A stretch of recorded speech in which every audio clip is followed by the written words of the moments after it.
silent proposal. The world went silent when Ethan slipped a hearing aid from my ear, his fingers trembling against my skin, cold as the autumn air biting through the open window.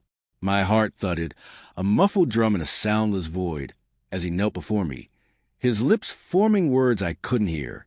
The diamond ring glinted in its velvet box, catching the dim glow of the cafe's Edison bulbs. Everyone around us froze. Strangers' faces blurred into a tableau of anticipation. But my stomach churned with something darker than surprise. Last week, my ears had healed, a secret I'd kept even from him. I could hear everything now. The clink of coffee cups, the low hum of chatter, and, hours ago, the whispered phone call he thought I'd never catch. I'd been at his apartment, curled on his couch, pretending to scroll through my phone while he stepped onto the balcony. The sliding door didn't muffle his voice as it once would have. "I can't keep doing this, Lila," he'd hissed, his tone sharp, urgent. "She's gonna find out. I'm proposing tonight.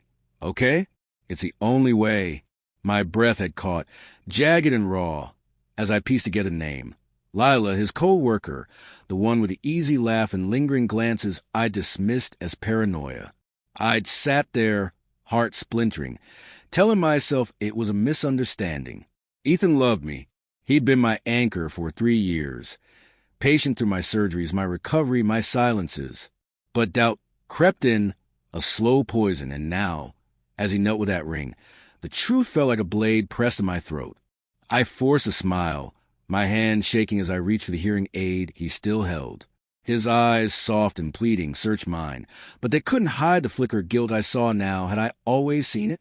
"Put it back," I mouthed, my voice barely a whisper, testing him. He hesitated, then slid the device into my ear, his touch too gentle, too calculated. The cafe sounds rushed back, a chaotic wave, but I focused on his breathing, shallow, unsteady. "Will you marry me, Nora?" he asked, voice thick with emotion, but it sounded rehearsed, a line delivered to an audience of one. "Why now?"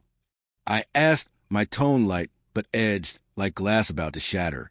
The cafe's warmth felt stifling, the air heavy with the scent of burnt espresso and cinnamon. His smile faltered just for a second, and I saw it, the crack in his facade. "I love you," he said, but his fingers twitched, brushing the tablecloth as if anchoring himself. I wanted to believe him, to cling to the Ethan who'd held me through panic attacks, who'd learned sign language when my hearing failed.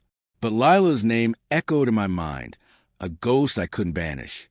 The other diners watched, their murmurs a low buzz, but I felt alone, trapped in this moment. "You've been distant," I said, leaning closer, my voice steady despite the storm inside. "Late nights, phone calls you don't explain." His jaw tightened, and I pressed harder, the words spilling out like blood. "Who's Lila, Ethan?" The question hung between us, sharp and unyielding. His face drained of color, the ring box trembling in his hand. "She's just a friend," he stammered, but his eyes darted to the side, a tell I'd ignored too long. I stood, the chair scraping against the hardwood floor, a sound that cut to the cafe's hum. "I heard you," I said, my voice breaking, not from weakness but from rage.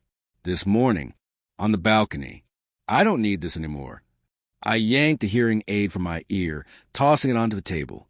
It skittered across, landing near the ring. Gasps rippled through the crowd, but I didn't care. Ethan's mouth opened, then closed, his hands rising as if to catch something already lost. "Nora, please, it's not what you think," he said, but the desperation in his voice confirmed everything. My vision blurred, tears burning, but I held his gaze. "You thought you could trap me," I whispered, each word a wound. "Propose. Make me stay while you kept her." The truth was a living thing, clawing at my chest. I'd loved him fiercely, blindly. But now I saw the man who betrayed me, who'd used my disability as a shield for his lies. I turned, the cafe spinning, and walked out into the biting autumn night, leaving the ring and Ethan behind. The silence in my heart was louder than any sound I'd ever heard.